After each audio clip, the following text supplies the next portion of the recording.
So this is, hi Donna, this is 4-3, say the right thing.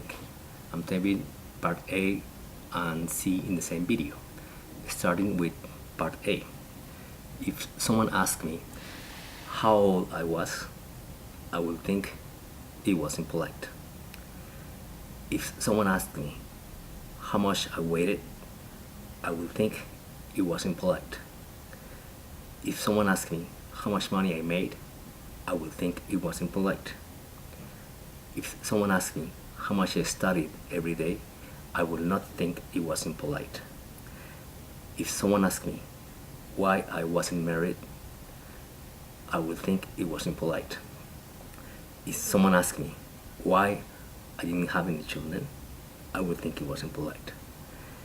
If someone asked me who I voted for, I would think it was impolite. If someone asked me if I wore perfume, I would not think it was impolite. If someone asked me if I was Colombian, I would not think it was impolite. There's one more question I consider to be impolite, and it's like this. If someone asked me if I was a religious person, I would think it was impolite. So now I'm going to part C.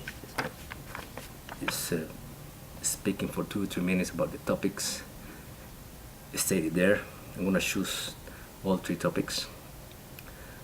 The first one is the situation when I have a part-time job in the store, and my boss is giving me a raise, but under the condition that I will not tell my other co-workers. And one of my co-workers asked me how much I earned the day before. This is a very uncomfortable situation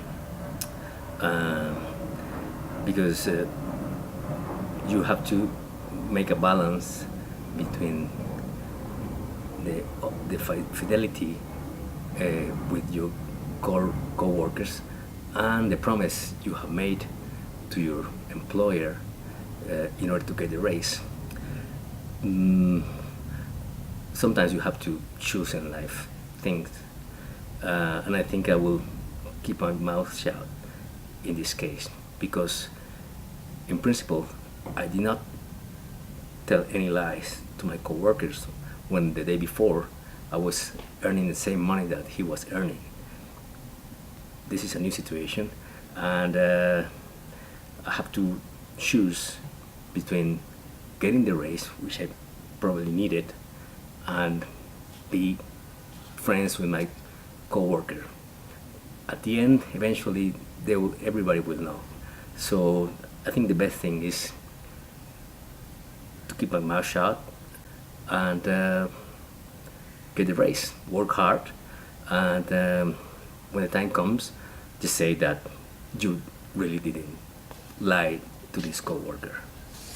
Part B is the situation when you meet a friend that you haven't seen in many months. You ask her, how's your husband? And she says, well, I'm divorced 2 months ago. This has happened to me many times in the past. Really, it's a very awkward situation. And when this happens to you, you ask for a lightning to strike you and get you out of this trouble at once. But I think the best thing to do is not ask anybody if he's or she is married, but start talking about your own life, talking about your wife, talking about your children, and then if the other person feels comfortable with that, she will start telling you, okay, I'm also married, and if she's not comfortable, she will just not mention it, and then you will perceive that she wasn't going to talk about it, and you will get in trouble. The last part is the situation when you meet your favorite niece and you see that she has gained a lot of weight and she's smoking a lot.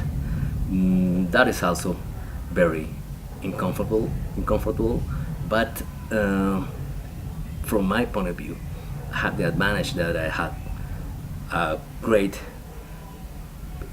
health issue in the past. I had a kidney failure and I lost my kidney, so I had to I passed through a very difficult time.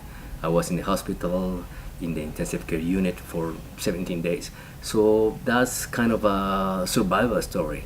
So that allows me to tell people about my story and advise people on their habits, the food habits, and the way they live, not sounding like I'm patronizing anybody, because I can tell them that from my experience that I have, you should take care of yourself, take care of your body, and have healthy habits in your life, and not sounding like you are just patronizing somebody.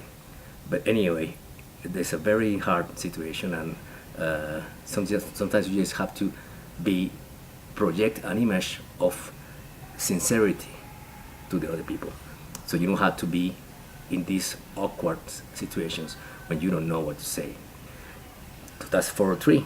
By the way, I don't wear any sunglasses. It's just that the light of my studio sometimes gets in the way and projects a dark image in the glasses.